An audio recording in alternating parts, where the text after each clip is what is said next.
This is an RNZ podcast. Hello and welcome to this episode of Your Money with me, Mary Holm. Thanks for taking just a few minutes to listen in while Jessie Mulligan and I talk through some useful ideas about how to make your money work better for you. Just remember though, this is guidance. Final decisions are up to you. Over to Jessie. Financial journalist, personal finance expert and author Mary Holm. Could you move that microphone a little closer to you, Yep. Mary? It's just sucking up my hideous voice. Okay, so you are talking about KiwiSaver because there have been some developments. Yeah, just a whole lot of different things happening all at once. And so I thought I'll roll them all into one. So we've got 5 different developments. The first one is just to note in passing that the average balance of a KiwiSaver member now must be about 20,000 as of about this minute, because it was 19,000 something a few months ago, and so roughly. Right, Unless the share market's gone down, it might have gone backwards. That's right. I did have a quick look at the market, what the markets have done since then, and they've basically been up. And so I think, I don't, if anyone can prove me wrong, but I'd say as of this very minute, the average hit 20,000, which is quite interesting because that means people have got most people have got a considerable amount in there that makes it worth their while thinking a bit more about. Probably their most significant investment for a lot of them. Except for houses. The house, yeah. Yeah, if you've got a house, yeah. And the other little milestone is that about 60% of the population of New Zealand is in KiwiSaver now. It was coming up to about 59% once again, and the numbers keep creeping up. And that's quite incredible, I think, by international standards. It includes children, of course. And given that people over 65 can't join, although that actually changes on July the 1st, but given that thus far they haven't been able to join, that having 60% of people in is quite incredible, really. Yeah. Okay. The second, and by the way, one main reason why that's happened is the automatic enrolment of people when they get a new job has definitely made a difference to the number of people. You're keen on that, aren't you? Yeah, look, I think it's good. It sort of gets people in there thinking about it. Even if they're not thinking about it, they're in there, which is, often Most of us are a bit lazy. Yeah. And so if the default is to be saving for your retirement, that's a good thing rather than the default to be doing nothing. Yeah, exactly. Yes, yeah. Now, the second one is, I actually mentioned this on your program way back in early April. You did. But I just wanted to remind people again that there are two different groups of people that might want to take action in the next 2 weeks before the end of June.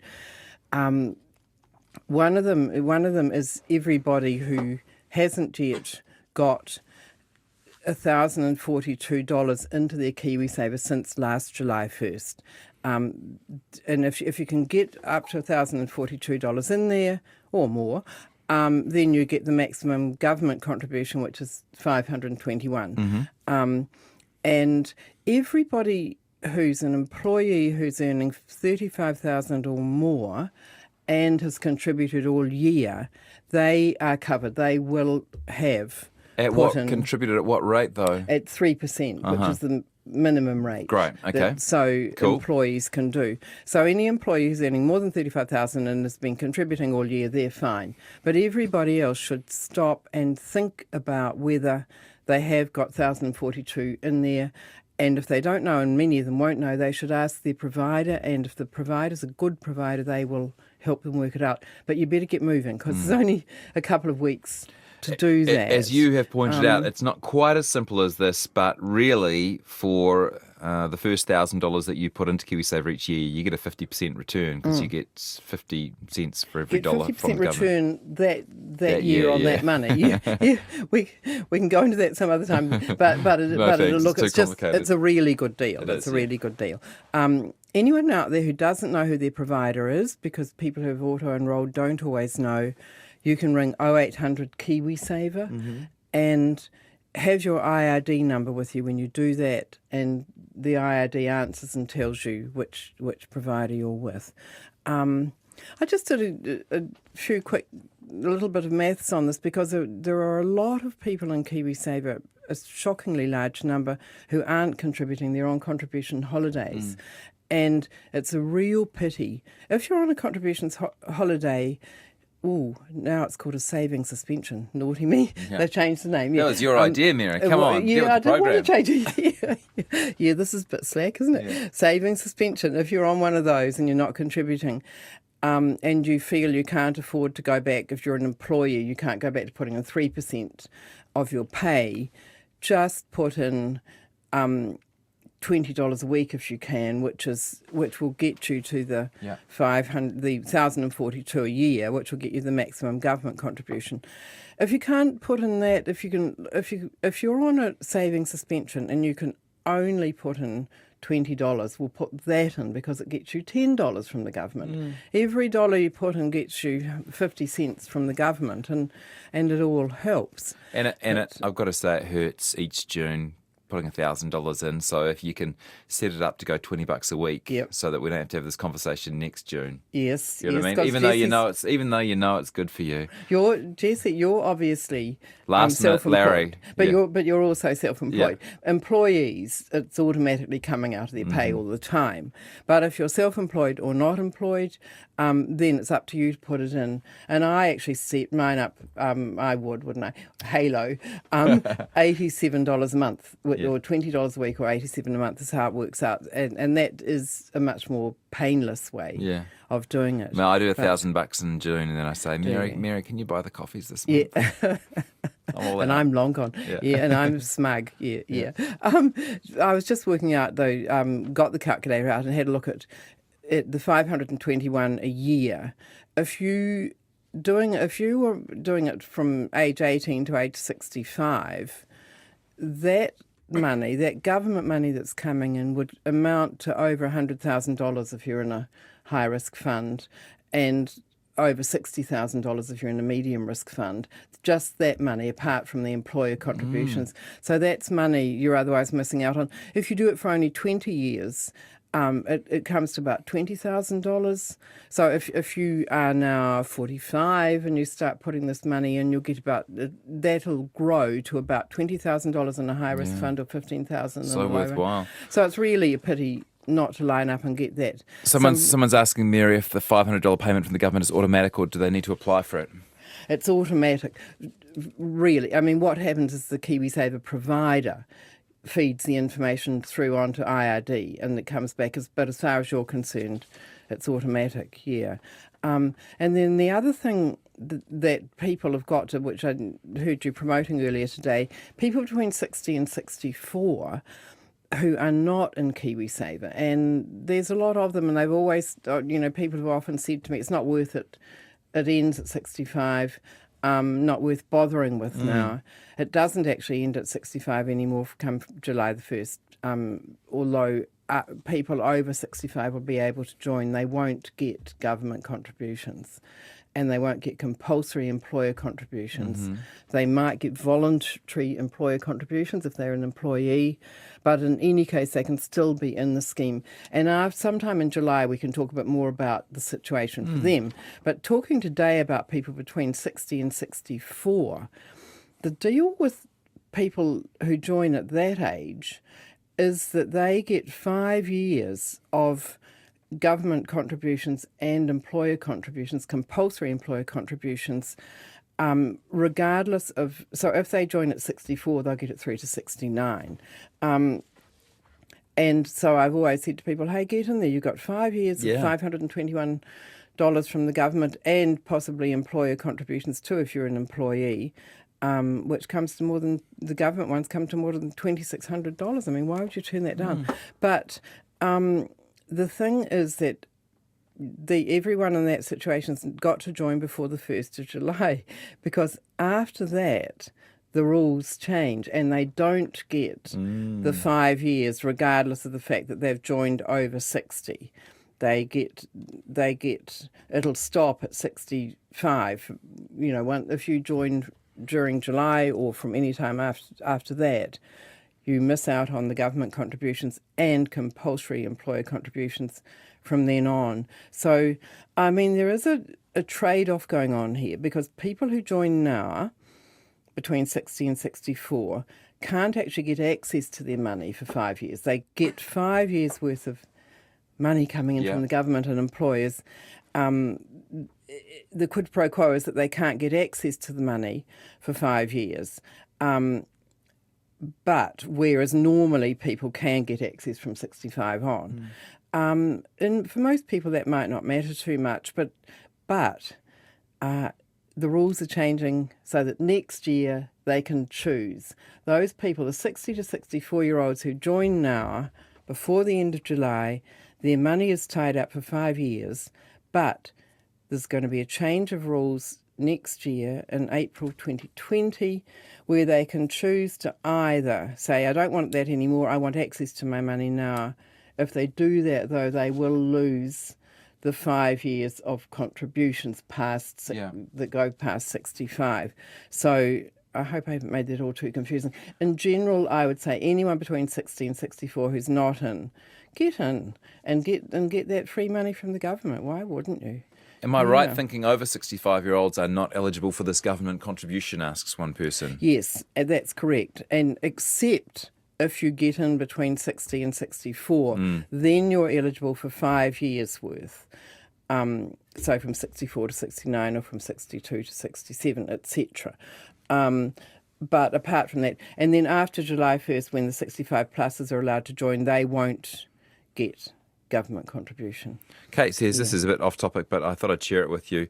Kate says, my 27-year-old son has $30,000 in KiwiSaver. He's been in it from the start with after-school jobs and on through apprenticeship and work, and he would never, ever have that saved without KiwiSaver, so she thinks it's a brilliant scheme. That's terrific to hear, isn't it? And, he's heading to get a first home at some point. And someone else asks, can you talk about KiwiSaver and children, please? We could do that at some point, couldn't we? It'd be a while since we'd discussed that. Yeah. Yep, that's okay. I'll put that on the list. I'm conscious that I could talk about KiwiSaver too much, but actually now that over 65-year-olds are allowed in as well, I think we won't get so much kickback from people saying, too much. You've got to ignore the kickback, Mary. You do, don't you? The pushback. But we've got take the kickbacks. 3 more development. Yes, there you go. Yes, Rob. Mary never takes kickbacks, by the way. Her financial advice is completely neutral. It is. I turn down cups of coffee from people sometimes because they're, their sources and very good. You ever lie awake thinking about how delicious those coffees would have tasted? Yeah, I do. Free coffee to taste good. Now, we've got, Jessie, before you get me into more trouble, we've got 3 more KiwiSaver developments to go and we've got about 5 minutes to do them in. Yeah. One is KiwiSaver statements, which come out. People would have got them in the last month or so telling you what's been happening through the year. And the FMA just did a survey recently that asked people how long they took to pick a movie and how long they took to look at their KiwiSaver statement. And surprise, surprise, people took a lot longer to pick a movie on average than they did to look at their KiwiSaver statements. And look, that's understandable. But what I was just going to say about it is that you will have noticed in your statement this year and the last year or two that you've been getting total fees paid in dollar values. There's been a lot more information given to people than there used to be, what money's come in and where it's gone, etc. But the really neat thing is that next year's KiwiSaver statement is going to have some pretty useful information. It's going to tell you an estimate of how much savings you're going to have at retirement and what that would turn into in terms of weekly income while you are retired for the next 25 years. Yeah, they have makes to it real. Yes, it does. They've had to make a lot of assumptions of that. They assume that you're going to continue contributing at the current rate and that you're going to stay in the same fund. But you also will be told what you can do if you look at that and think that's not enough. You can move to a higher risk fund, perhaps, or increase your contributions. So that's going to be an interesting new development coming through a year from now, which I think will really help people a lot. The other 2 things are the KiwiSaver Health Checker, which is on the FMA's website. So if you do a search on FMA Health Checker, you will come across this tool, which has been there for quite a while, but I think it's got a lot better lately. They've changed it quite a lot and made it easier to use and working better. And it takes you through, asks you 4 questions. Are you in the right fund? And then it has links to the Sorted website to help you establish that. And then it says, could you be saving more? And it has links through to a Sorted calculator and a KiwiSaver deduction form. If you think I should be saving more and you need to fill out, it gives you the form to give your employer. Are you paying the right amount of tax? It has a link through to IRD's website to help you work that out. Are you paying too much in fees? It's got a link through to Smart Investor, which is on the Sorted website. What you should do then is on the Smart Investor, sort the KiwiSaver funds of your type out by the lowest fee. You can sort it by a whole lot of different things, and I suggest you sort it out by lowest fees first, and then you can see what your fund is paying in fees compared with what other people are. And you can also print out a PDF of all of that. So I've gone through that rather quickly, but I just recommend that people go and have a look at the FMA Health Checker, and it sort of helps you to see if you've got everything, all your ducks in a row in KiwiSaver, really, basically. Now, the final thing, the fifth one, is asking listeners to send in emails on how they think KiwiSaver could be improved, because the Commission for Financial Capability, which used to be called the Retirement Commission, is working on a review this year. It does one every few years broadly on retirement income, including KiwiSaver, and they're going to come up with recommendations on how KiwiSaver could be made better. Last time they did that, the government took up nearly all of their recommendations, which included adding contribution rates of 6% and 10% that didn't used to be there. It included changing the name to savings suspension and changing the name to government contribution, several other changes they recommended. And so the Commission is hoping that once again it'll come up with some good recommendations for ways to make the scheme even better, with a strong likelihood that the government will pick them up and go with them. So I'm just saying that there'll be listeners out there who've got really good ideas themselves on how to make it better. If you can send me an email, in the subject, put KiwiSaver changes. Please make it 100 words or less, preferably less. We don't want great big long books about it, but just short suggestions. And I'll be looking at those and perhaps talking about them in a future session, what people have come up with, and also forwarding the best ideas through to the Commission. Great. Yeah. Could we do some quick fire, Mary? Some quick fire questions? Oh, yeah, sure, yes. This is quite a good one. In working out how much to pay you as the government contribution, does the government count employer and employee contributions? A really important question. It's only the money you put in. Yes. Okay. What happens with the government contribution in the year you turn 65? Is it all or nothing, or done on a pro rata basis? It's done on a pro rata basis, so yeah. And just calculate it roughly. You know, if you turn 65 3/4 of the way through the year, it'll be roughly 3/4. Just put a bit more in, because you're going to be able to get it out again at 65 anyway. When does the government contribution start? Is it at 18? Yes, and so the same thing applies to in the year you turn 18. Your maximum contribution will be proportionate to how much of the KiwiSaver year, which goes from July 1 to June 30, proportion of that year that you are 18. Okay. And off topic, but just because I know this is right in your sweet spot, Sandra wants to know why she lost quite a bit of money in the last quarter of 2018 in her KiwiSaver. Oh, the share markets went down around the world, but they have come back up again. She says it was quite a shock. Yes, well, that means she hasn't been listening to you and me talking quite enough, sorry, Sandra, because we say repeatedly over and over, if you go into the higher risk funds, they will go down, and sometimes they'll go down quite a lot. But in the long run, your account will grow more than in the lower risk funds. Yeah. So you're all right with it, Sandra, as long as you're not planning on taking it out in the next few years. And you can find more on that in previous sessions. All of Mary Holm's conversations with me are available on the RNZ website. Just head to the podcasts page or search Mary's name. And thanks so much for coming in. It's a pleasure, Jessie.